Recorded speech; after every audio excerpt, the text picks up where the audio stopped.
All right, sticking with the association, you got the Clippers, the Wizards, which means the brilliance of Kawhi Leonard and Bradley Beal. Paul George ruled out just before the game due to dizziness. Just over 2 minutes to go in the second. Clippers up at this point. Luke Kennard to Kawhi.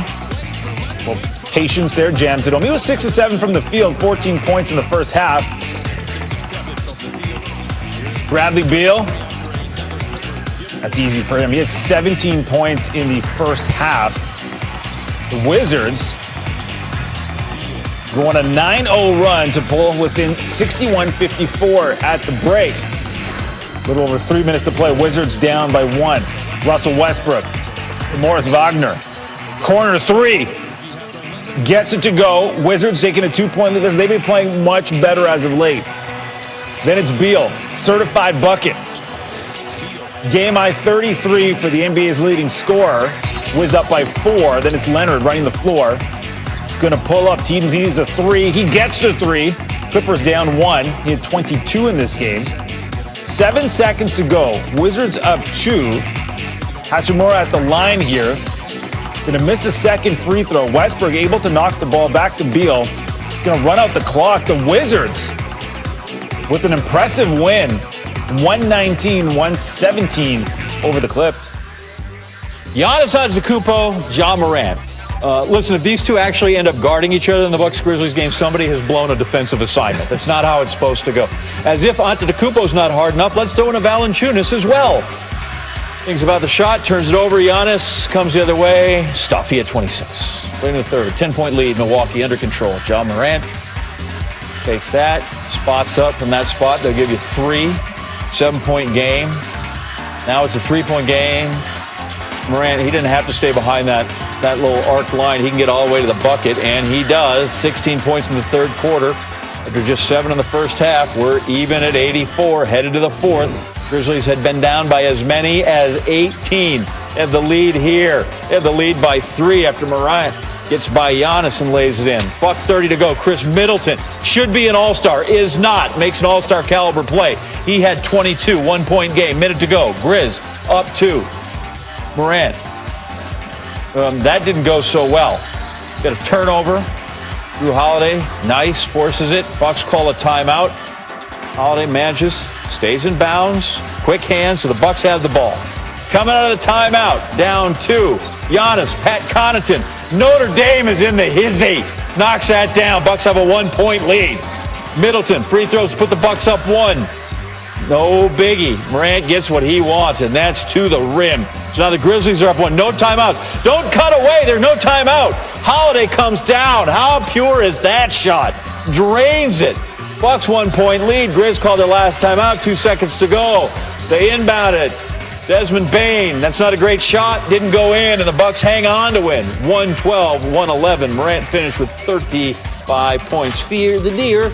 Reigning 2-time MVP, brings the Bucks into the break.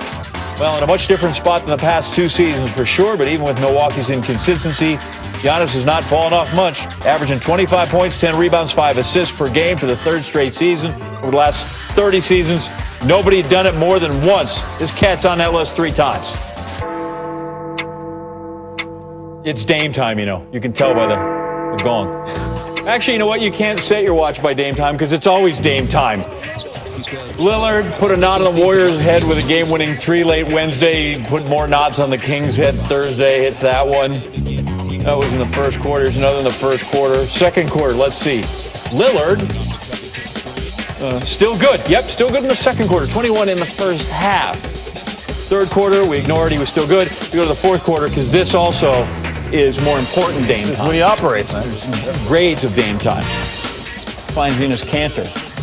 Kanter time.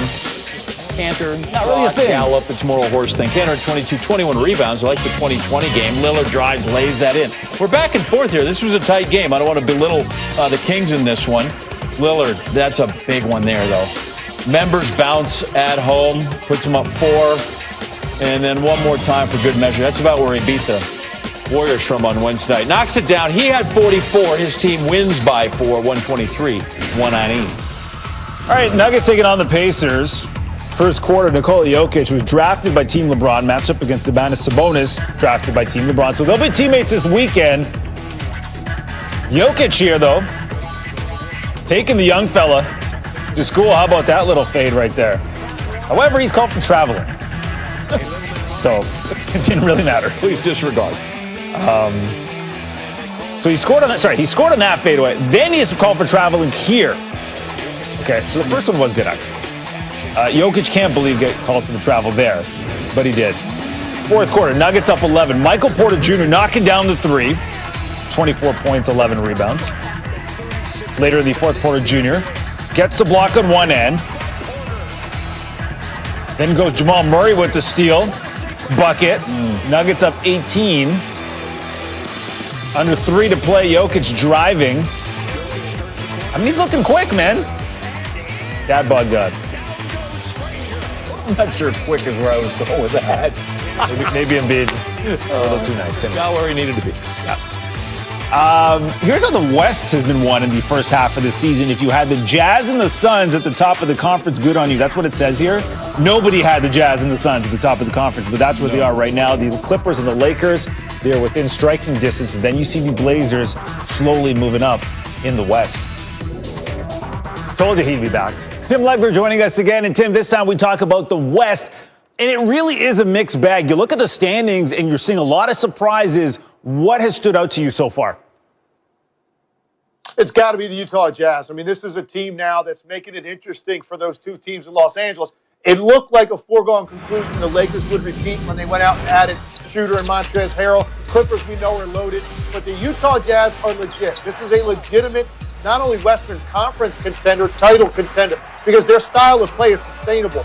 They move it, they shoot it, and they can also beat you on the defensive end of the floor. So they can beat you multiple ways. They've got great chemistry. And right now, they're shooting the basketball at an almost unprecedented level. So this is a team that's made it very interesting out west. And for me, the biggest question marks concern Anthony Davis and Paul George. Can Anthony Davis not only come back, can he stay back? They're concerned about what this Achilles ultimately could mean for them long term. If this team is banged up or Anthony Davis isn't 100%, they will not make it to the finals. And then the same with the Clippers. It's not so much about health with Paul George. It's more about, will he be big when he needs to be for this team if they make a deep playoff run, they get into a series with the Lakers or the Utah Jazz? He has to come through in a huge way in those pivotal moments within a series. Those are the two biggest question marks because for me, it's one of those three teams is going to be in the finals, and if AD stays healthy, it'll probably be the Lakers. Yeah, and I like the fact that the Utah Jazz, you mentioned off the top, they're not shying away from any expectation. They kind of like the pressure right now. No games Friday, which I think means Tim gets a day off. I think. Thank you, Tim. You got it. Thanks. To see who would pick an NBA All-Star captain, and then they picked the All-Star team. So I went first. I took LeBron. Leading vote getter LeBron got the first choice in the playground. He went with Giannis. Leader of the Bucks did not make any tampering complaints this time around. Fifth straight All-Star appearance for Antetokounmpo, who averaged 27 points in his previous 4 games, running with the elite, 109 points total. So his first pick, talking about LeBron, a 2-time reigning MVP. That's a theme for LBJ. Lots of career trophies, 8 combined regular season MVP awards from the starters. Steph Curry leads the NBA three-point shooting. Then you got Luka Doncic, Nikola Jokic, and they're each averaging more than 27 points per game. All right, my guy KD, Kevin Durant, avoided all awkwardness and picked his teammate Kyrie Irving with the 2nd overall pick. That is how you keep things happy at home. Wasn't done there. It's a full-on reunion from Brooklyn this weekend. Durant also adding James Harden onto the squad. Also on Team KD, MVP frontrunner Joel Embiid of the East leading Sixers. He's got Kawhi Leonard, Jason Tatum, and NBA scoring leader Bradley Beal. And remember, Tatum finding his way into the starting lineup to replace KD, who's injured right now.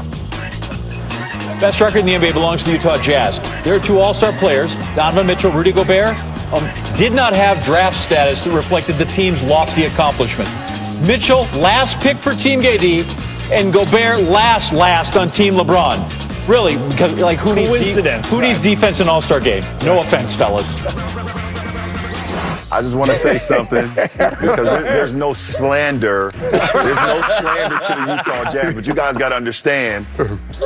You guys got to understand, just like in video games growing up, we never played with Utah. Even as great as Karl Malone and John Stockton was, we would have never picked those guys in video games. Never. PS team LeBron coached by, wait for it, Utah's Quinn Snyder. So rich. LeBron gets his banana boat buddy Chris Paul with him because you don't want to have any trouble when you go down there in the Bahamas. He also has Jaylen Brown, which means he'll have to play against his C's teammate Jason Tatum on the other side. Devin Booker, late add, early pick, and then you got some Z's there. Zach Levine, Zion Williams.